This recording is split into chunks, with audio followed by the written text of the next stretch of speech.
지금 우리 시대의 과제는 성장을 회복하고 또 민생을 회복시키는 것입니다. 농사로 따지면 봄에 씨 뿌릴 씨앗이 필요한데 최근에는 국가재정이 너무 취약해져서 씨 뿌릴 씨앗조차도 부족한 그런 상태가 됐어요. 저도 이제 국가 살림을 하다 보니까 뭐 해야 될 일은 많은데 쓸 돈은 없고 참 고민이 많습니다. 씨앗을 옆집에서라도 빌려오든지 하려고 하니까 왜 빌려오냐? 있는 살림으로 살아야지. 뭐 이런 또 주장하는 사람들이 있어요. 아니 지금 한 대박 빌려다가 씨 뿌려서 가을에 한 가마 수확할 수 있으면 당연히 빌려다 씨를 뿌려야 되는 거 아닌가요? 어제 이재명 대통령이 나라 재정 절약 간담회에서 국가 재정 운용 방향에 대해서 조금 전에 들으신 것처럼 농사에 비유를 했습니다. 가을에 수확을 제대로 하려면 씨앗을 빌려서라도 뿌려야 한다라고 말이죠. 이른바 씨앗론이라고 지금 표현이 되고 있습니다만 이에 대해서 국채 발행을 하겠다라는 것을 시사하는 것이다. 이런 해석이 나오고 있습니다. 그러자 대통령실은 효율적인 재정 운용을 이야기한 것이다 라면서 과한 해석이다라고 선을 그었습니다. 하지만 어제 국정위가 국정과제 123개를 이행하기 위해서는 무려 210조 원이 필요하다고 밝혔는데요. 이렇게 되면 오히려 돈이 더 필요한 상황이 됐습니다. 자, 아까 대통령이 말했던 것처럼 해야 할 일은 많은데 나라에 돈이 없다. 이렇게 얘기를 했거든요. 그럼 지금 상황에서 뭐 세금을 걷어들이는 것도 사실은 시간이 걸리고 반발도 있을 테고 국채 발행밖에 지금 없는 상황 아니겠습니까? 예. 이재명 대통령께 말씀드리고 싶은 것이 원래 나라에는 돈이 없습니다. 나라 돈이란 건 없어요. 다 국민의 돈입니다. 네. 국민들이 낸 세금을 나라가 대신 집행하는 것이죠. 나라가 돈이 필요하면 어디서 나오겠습니까? 땅 파서 나오는 게 아니죠. 국민 호주머니에서 나옵니다. 지금 씨를 뿌려서 만약에 그것이 수확이 된다. 좋은 비유를 하셨지만 맞지 않습니다. 재정 지출이 더 플러스 부가가치를 창출할 수 있는 경제 활성화에 도움이 되는 지금 시점이냐. 지금 우리 경제의 구조는 그런 상황이 아닙니다. 지금 우리 경제가 어려운 이유는 정부 재정 지출이 부족해서가 아니라 민간 경제가 활발하게 살아날 수 있는 여건이 안 되기 때문입니다. 각종 규제, 대외 리스크, 에너지 가격 폭등 이러한 문제를 근본적으로 해결하지 않은 상태에서 나라가 쓰는 돈을 단순히 1.5배, 2배로 늘리면 국민들이 잘 산다? 그건 우리 청년들에게 빚더미만 남기는 것이고요. 네. 결국은 재정 지출을 다이어트하고 우리가 비효율적으로 집행하고 있는 그리고 중복으로 집행되고 있는 여러 가지 예산들을 찾아서 효율화하는 것은 좋습니다. 네. 그러나 국가 재정의 규모를 키우는 것이 근본적인 해법도 아닐 뿐더러 오히려 시장의 왜곡을 불러일으킬 수 있다는 점도 네. 우리가 유의해야 될 것 같습니다. 지금 말씀하신 것처럼 이재명 대통령도 이 점을 강조했습니다.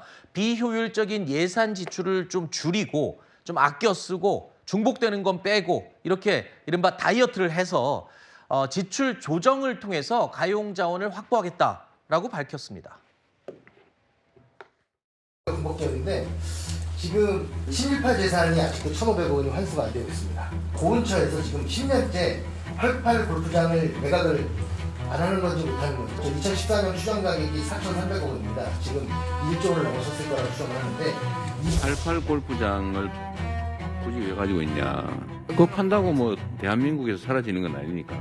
정부가 재정으로 가지고 있는 건 좀 그러네요. 친일파 재산 환수 얘기도 여기다 별도 한번 챙겨보십시오. 위험하고 경쟁력도 없고 효율성도 없고 예산 낭비에 이게 연간 얼마 들어간다고요?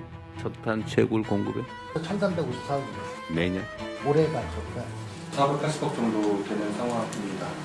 그 500억을 차라리 바우처로 해서 지원해 주는 게 낫겠다 그 말이죠.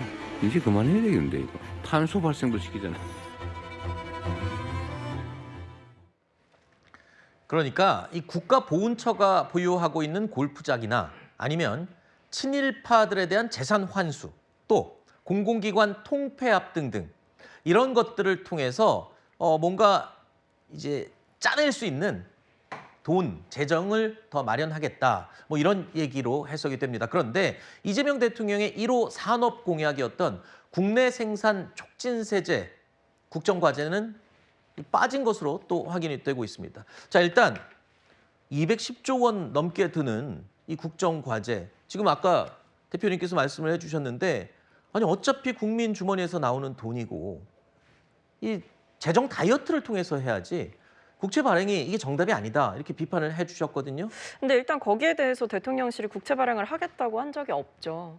그러니까 지금 거기 그런 해석에 대해서도 대통령실에서 분명하게 선을 그은 것이고 네. 효율적으로 재정을 운용을 해서 어떤 그 자원들을 확보를 하겠다라는 겁니다. 네. 그래서 방금 앵커께서 잠깐 이제 보여주셨고 지금도 화면으로 나가고 있는데 저런 항목들을 통해서 어떤 비효율적으로 쓰이고 있는 예산들을 효율적으로 전환하는 것. 네. 그 외에도 지출 면에 있어서 좀 구조 조정을 하겠다라는 거거든요. 그래서 지금 국정위에서도 뭐 세입을 어느 정도 확충을 하면서도 지출을 절감시켜서 이 국정기획위가 얘기한 이 과제들을 추진하기 위한 재원들을 마련하겠다라는 이야기를 하고 있는 겁니다.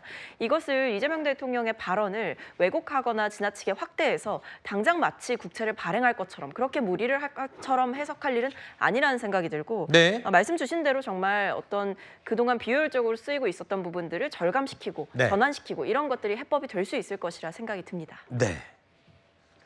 물론 대통령실에서도 당장 국채를 발행하겠다라는 건 아니다라고 명백하게 입장을 밝혔습니다. 조금 전에 들은 것처럼 여러 가지 재정 다이어트를 통해서 그 재원을 마련하겠다는 건데 과연 이 국정과제를 수행하기 위한 200조가 넘는 돈을 그런 재정 다이어트로 충당할 수 있는지가 의문이다 보니 곳곳에서 고개를 갸우뚱하고 있는 겁니다. 그만큼 지금 이 정부 곳간에는 돈이 충분히 없는 게 사실입니다. 결국에는 그래서 국채 발행을 갈 수밖에 없는 게 아니냐라는 우려의 목소리가 나오고 있는 건데요. 문제는 국채라는 게 뭡니까? 한마디로 나라의 빚입니다. 그러니까 해마다 늘고 있는 국가 채무, 이 부분을 우려하고 있는 겁니다. 올해는 두 차례의 추경으로 1,300조 원이 넘어설 것이라는 전망이 나오고 있습니다. 나라 빚이 말입니다.